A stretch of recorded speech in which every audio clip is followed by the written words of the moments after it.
Hey, yo, what's going on, guys? Ballhawk, and this is week 1 for the SPS. I decided I am going to start recording stuff again for my brand new rebranded server. This is season 3, in what was once known as the IPA, the Indigo Plateau Association. But yeah, we recently rebranded because we found out that somebody else was using that name. So, or at least we, back before I owned it, the server copied it, or the other one copied us. I'm not sure how it happened or what the order of it was, but anyway, we were rebranded as the Sky Pillar Stadium, and we just finished our draft for season 3, and I should be getting around to a draft analysis video here pretty soon too. I'm just kind of throwing this together because my opponent and I, for week 1, we both kind of speed prepped and got it out of the way because we were so excited to get started. So without further ado, let's hop into the matchup. I'm going to be using my team planner to kind of go over my matchups with you guys, just because I think it's a great tool. I'm not trying to toot my own horn or anything here, but I think it's a great tool, especially for beginners or people that just, they're not as familiar with Pokemon as far as like things that they can do or how they match up against one another. So I think this is a great tool. And so I'm just going to take a quick minute to kind of plug it for a second. So this is my Team Hawk battle planner. I've got my own personal copy, so I adjusted it a little bit from the base that I spread around and share with everybody. But this is the basic copy of it. So it's basically here to hold up to 5 teams right now, and I am working on one of the updates I'm going to do in the coming days is expand this to hold up to 10 teams. Basically, to hold it for your team, your nicknames, and this is where you'd plug in your opponent, like you see here. And then here's for things like notes that you can put for that league or just that week, what have you. I had a button in here that allows you to clear things, but I just recently, I came around to realizing that, I might want to use this, or people might want to use this for things that hold, notes throughout the season instead of just for that week, and that button cleared everything. So I think, you know what, I'm just going to take that out. It's not that hard to just select the names here and just delete them or fill them in from week to week. So that's how we're gonna roll with that. But yeah, so what you do here, you just fill in your team. You can hold your nicknames here for the season, and you fill in your opponent's team. Come on over to the matchup data.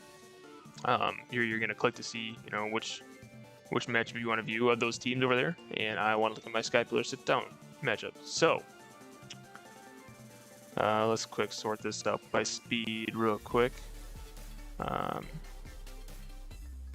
So looking at this, they're definitely a lot faster than me, just because they have Noivern. And they're very weak to ice and ground. This is just a general overview of the team. I like to look at this first thing. This is the first thing I always look at whenever I'm looking at my matchups, just because it helps me get a general sense for what to build for.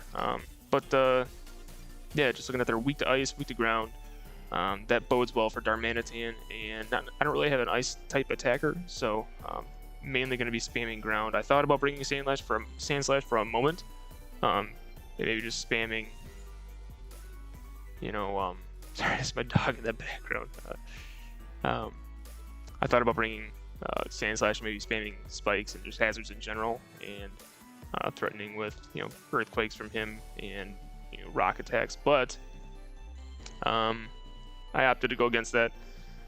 And let's see here. I thought about bringing a setup on as well. Bringing some of my slower stuff, but just looking here, he's got so many taunt users, and so I kind of figured that I'm not going to get an opportunity to set up too much in this game. And especially, there's not too many things that I'm going to gonna want to set up in front of. Although I could set up in front of Tangrowth, if my opponent opts to bring it, or possibly Mantine. But Mantine gets Haze, so yeah, not too many setup opportunities in this week. Yeah,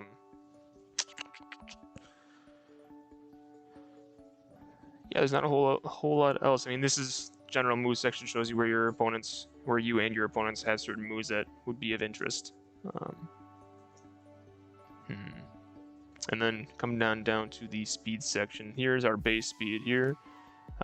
Your max speed with a neutral nature, max speed with a positive speed nature, and then these are the same two with +1. On the right side, you've got your neutral natures with 0 EVs, 31 IVs, neutral nature with or negative nature, sorry, with oh, these are all negative natures. My bad. Yeah, negative nature with 0 EVs and 31 IVs. Negative nature with 0 EVs, 0 IVs, and then the same, which is -1. So this side is generally more for Trick Room, and a lot of times people are going to look at this one for VGC matchups, just because Trick Room is more prevalent in VGC. But typically I look at this side over here, and a lot of times I'll just look at this one. And when I'm looking at the speed creep, I'll look at this column. But yeah, so I know now looking at this that his Noivern is definitely going to be the fastest thing on the field unless I scarf my Latios and he doesn't, and that is the direction that I opted to go. And then basically Mega Diancie is free to hit pretty much anything that isn't scarfed. There's not a whole lot that he can do. Mega Diancie hits like a truck, as I'm realizing when I'm doing my calcs for this team prep. I think it does like 50% almost everything before setup. If I get a Calm Mind off, then it's pretty much game over if I have enough chip on my opponent.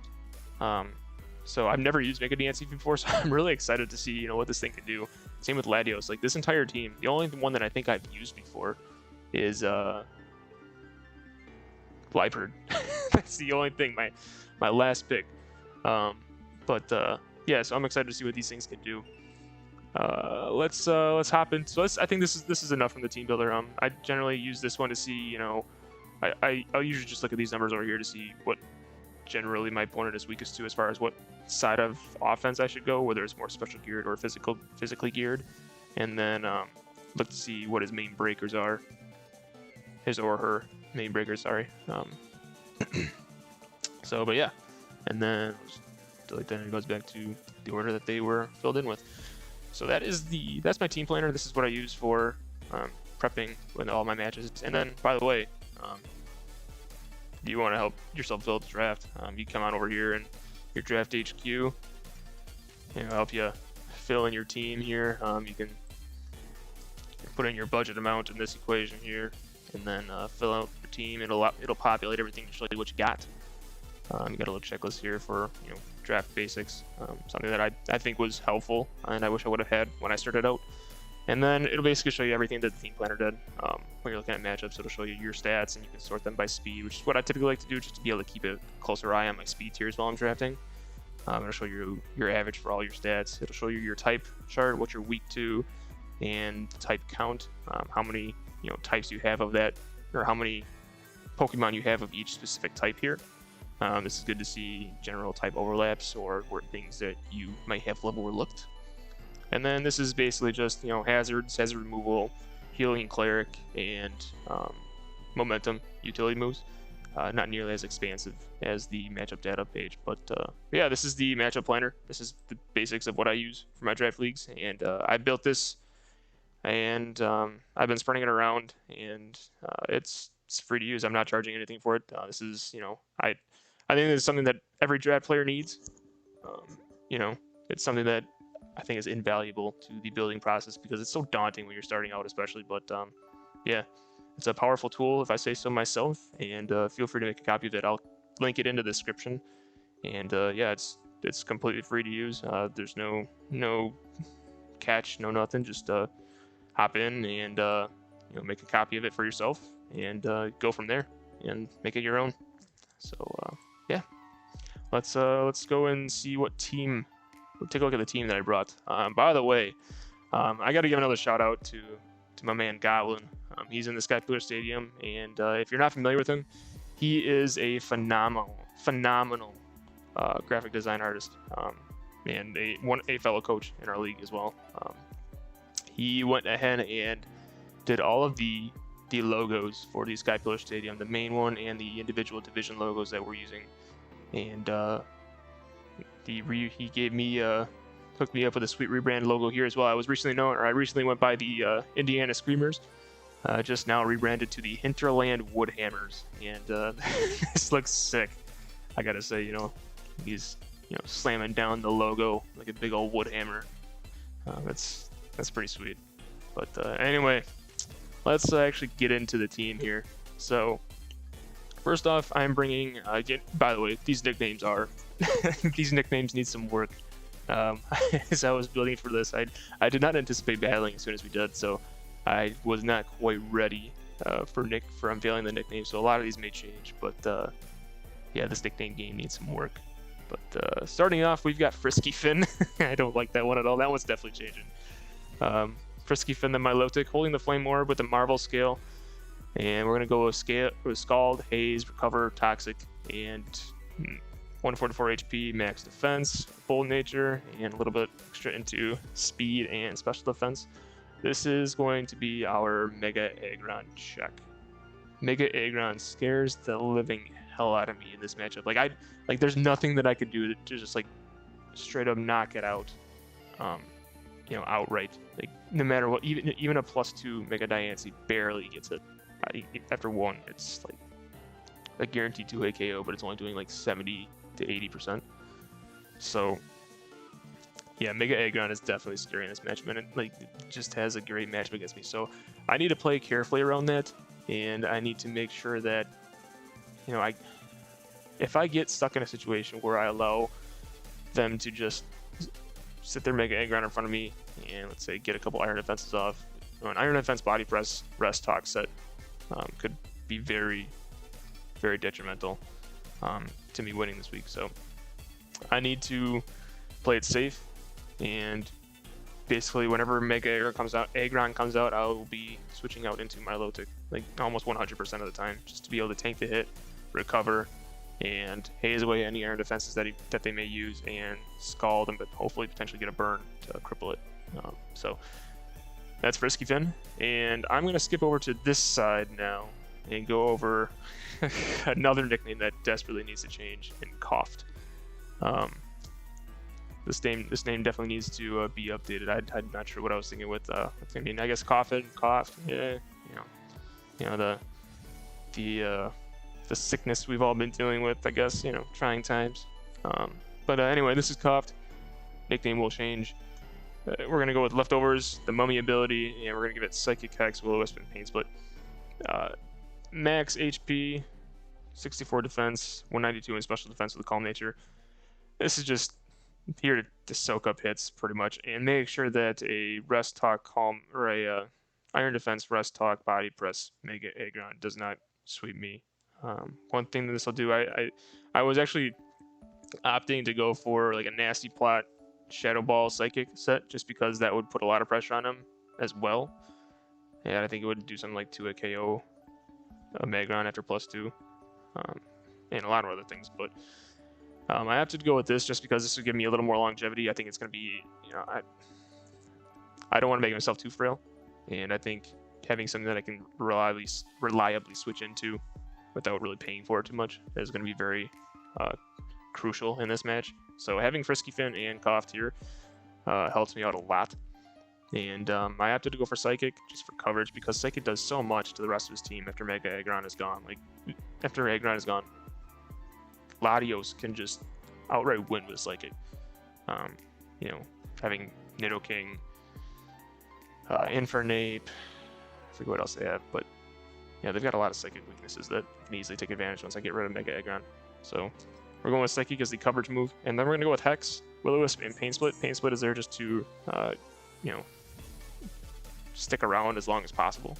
And then Will-O-Wisp to Hex, or Will-O-Wisp to burn things, and then Hex is there for a burnt Mega Aggron or a sleeping Mega Aggron. Especially if he makes contact with Coffagrigus, Mummy ability will take over and it'll get rid of his filter ability, which will make it easier to take out as well. But Hex, I'm planning to burn things that aren't Infernape, and Psychic is there for Infernape as well, and Nidoking. So after I burn them, Hex is going to do a chunk, and they're not going to appreciate that more than a couple of times. So that is Coughed for this week. Next up, we've got Monkey, and Monkey is definitely getting a rebrand on the nickname as well. Darmanitan, never used it in draft, very excited. It's one of the fire types that I'm actually excited to take in the 4th and 5th round, just because of how physically threatening it is without any type of setup whatsoever. Having just a massive 140 attack that puts a lot of pressure on teams that aren't physically capable of taking a hit, and a lot of times it'll just chip things down or straight up delete them from the game. And it's got a lot of stuff you can do. You can do the substitute belly drum, the U-turn trick, Earthquake, Flare Blitz. I mean, just having Trick with Choice Scarf makes it a lot more versatile and a lot more scary, in my opinion, just because you can't, there's ways you can deal with something that just has fire coverage, and it's locked into that. But if you have to worry about your opponent tricking a choice item on as well, it can be very, very damaging for a team that relies on utility mons like Clefable or, Corviknight or, whatever. So, but I'm not bringing a Trick this week. I'm just going to go with U-Turn and 3 coverage moves. Earthquake, Flare Blitz, and Rock Slide. Earthquake and Rock Slide there because Earthquake hits everything on a team super hard that is not named Noivern, and then Rock Slide is there for Noivern after that. After some chip has been done, Flare Blitz can just about pick things off one by one if they're at or below 50%, and I mean everything. The only thing that maybe the only thing that doesn't work on is Mantine, just because it's such a bulky water type. But Darmanitan does a lot of things to my opponent that they don't appreciate, and so this is was one thing that I felt like I needed to bring. And then next up we've got the G6. I'm not sure about that name yet. we'll take some time to think on that one before I commit to rebranding or not. But we're gonna give it the Choice Scarf and Trick, Psychic, Draco Meteor, and Mystical Fire.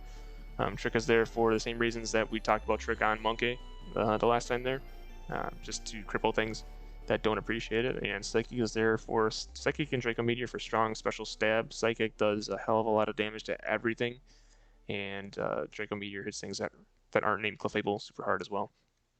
And the Mystical Fire is there just for fire coverage, just because it would be nice to be able to pick a Mega Aggron off after it's shrunk down to 30% or so. Oh god, it's ridiculous that that's all it does, but Mega Aggron is so thick. But we're gonna go max speed Timid just to make sure that we outspeed everything as that we possibly can. The only thing that'll outspeed this is a Choice Scarf Noivern, and if Noivern is Choice Scarf, then I'm not necessarily as scared of it because that'll allow easy setup for Mega Diancie. But yeah, Mega Latios, or not Mega Latios. I wish Mega Latios. Latios is there just to threaten things on his team, and ideally at the end of the match, this is going to be my cleaner. That's kind of how I want to play things and get them or gear things towards. Next up, we've got Jitterbug, and that name is also changing. I do not like that one bit. It was last second panic play on my part. But Jitterbug is holding the heavy duty boots with the levitate ability, and we're gonna give it Sticky Webs, Roost, Full Twitch, Bug Buzz. The stats EVs, we got 216 special attack with a modest nature to make sure that we hit things super hard. We've got 132 defense and 160 HP to make sure we live a lot of physical attacks, just because Mega Aggron, again, scares me quite a bit. Volt Switch is going to be doing about 30%, even if he is the Mega Tank Aggron, where he's got a lot of HP and special defense investment. And then after that, just there to set up webs so that it's easier for me to click the trick button on my Latios, and then pivot around slowly and get me into better matchups, because there's not a whole lot on his team. Like if I can get this in a situation where it's not taking hits directly from Infernape, I think that'll be big for me, just because if I can use this thing to fire off super strong Volt Switches, that'll be able to help me chunk things down and get into a better position to just kind of pick them up one by one with either Diancie, Latios, or Darmanitan.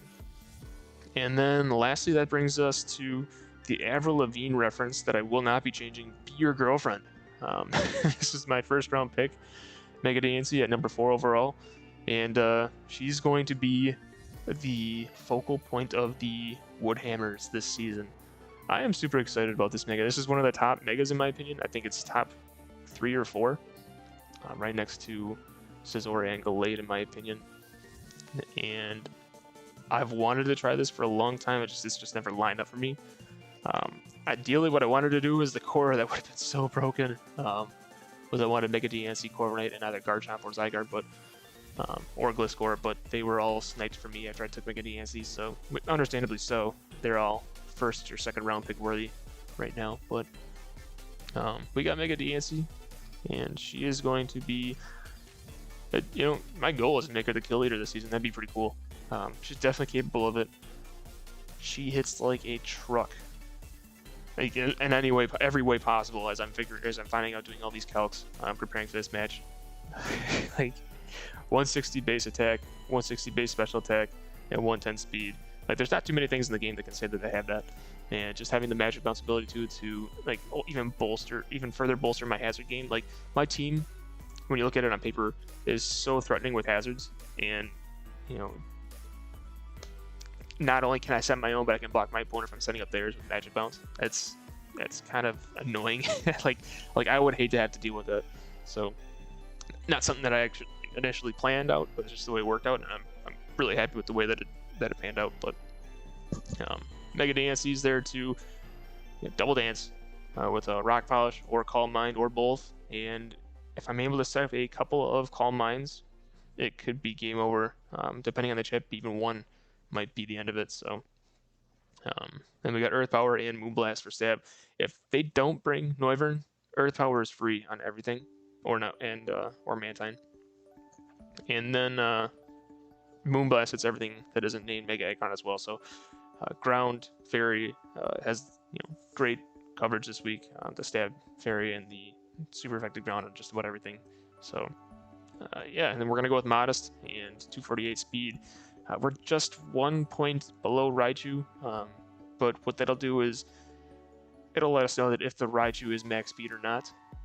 One thing I want to watch out for is if they have Iron Tail, so I can't guarantee that I'm going to have Mega DNC in front of a Raichu if they bring it. Not that I'm not going to necessarily want to let it sit in front of a Raichu, but it's something that will at least be, it'll at least let us know what's going on. And then we've got the Modest nature with 240 special attack and 22 defense, just to live a little extra physical attacks. Yeah, she's looking to be your girlfriend. So that's the team, and this is going to be post commentary. I think for the season it's probably mostly going to be post commentary unless I get a wild hair up my butt and decide, hey, let's do live. But my only gripe with live, especially on Showdown Leagues, is that it takes so long, just because there's no timer typically, and you only usually see those on the Wi-Fi battles, and so there's just so much time where I got to fill in the commentary that it's just like, my nerves are already shot enough when I'm battling. I feel like I gotta get up and stand and walk around sometimes. So I wouldn't expect too many live commentary battles for the Showdown Leagues, but eventually when I get into a Wi-Fi league, which I'm looking to do soon here, once I get a captured card, is we'll have a few live games coming from that with live commentary. But for Showdown purposes, Sky Pillar Stadium, these are going to be post commentary, and it also makes it easier for you to watch because then it's not like a half hour to 45-minute video. So I'm just going to put it on slow and play it and give you my thought process as everything unfolds. First, actually, I want to address the team preview. So what I was thinking when I first saw their team was there is no Earthquake resist or immunity. The only thing, I guess I shouldn't say resist. The Tangrowth resists it, but he doesn't have any immunity. Like, Earthquake is free from this, especially if they lead something that's super effective to it. The fact that it didn't bring Noivern freed up a lot of things for me. I didn't have to worry about Noivern outspeeding a Scarf Noivern outspeeding Latios, and I didn't have to worry about 50-50 plays if I should go for Earthquake or Flare Blitz or some other coverage on something that could potentially just switch out. So I thought Darmanitan is a pretty free lead. If they lead something that is slower, like Clefable or Tangrowth or something, I could opt to just Flare Blitz or just U-turn out and keep momentum. But as you'll see, they led with Infernape, and so this is like the ultimate no-you card play. As they lead off with an Earthquake, showing that they were in fact scarfed as well, which I kind of feared coming into this, but we were able to live it. And looking back immediately after the game, I had to go back and calculate out because I thought if they were mad, it would have made sense they would have been an adamant Scarf Infernape, and if that was the case and they had like the minimum roll on that, which I would have felt super bad for, but turns out they were Jolly. So the fact that we lived that wasn't as surprising, and I kind of expect that. So Darmanitan was able to erase Infernape for us, which was huge, and freed up a lot of things in the back. they revealed Metal Sound and Mega Aggron. That caught me off guard a little bit. didn't expect that. But Jitterbug did quite a bit of damage to the Mega Aggron, and this play was unfortunate for my opponent. Sorry, Subzero. Bug Buzz kind of goes. If you're watching this and you didn't know this before, kind of take note of it. If you're hiding behind a substitute, sound-based moves do go through substitute. So things like Hyper Voice and Bug Buzz and a lot of Toxtricity's typical moves like Overdrive and Boom Burst. Those things go through substitute, and his Tangrowth falls victim to a super strong stab Bug Buzz from Vikavolt. Not too many grass types. I don't think any are going to live that, so... getting rid of Infernape and Tangrowth right away really kind of set the tone for the game and made it much easier for me to not worry about it, 50-50 plays, like if I should hit this attack or that attack. It freed me up to basically not have to think quite as much, which is always nice because my nerves are crazy when I'm battling. But they brought Mega Aggron back out again and revealed they are Rest Talk, or just Rest. They didn't have Sleep Talk actually, which was lucky for me. And Cofagrigus was able to put some pressure on it.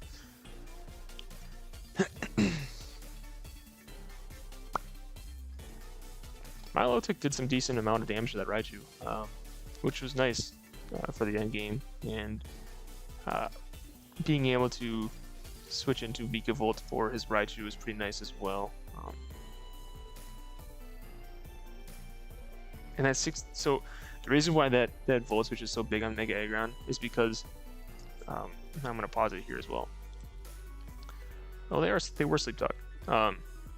Anyway, the reason why that Volt switch doing so much to Mega Aggron is so big is just because what I talked about at the team prep is that Mega DNC now, if I'm able to get off one Calm Mind, or I might not even need it at this point, if I'm able to get off one Calm Mind, it can kind of clean up. So that's, at this point, that's what I was playing towards.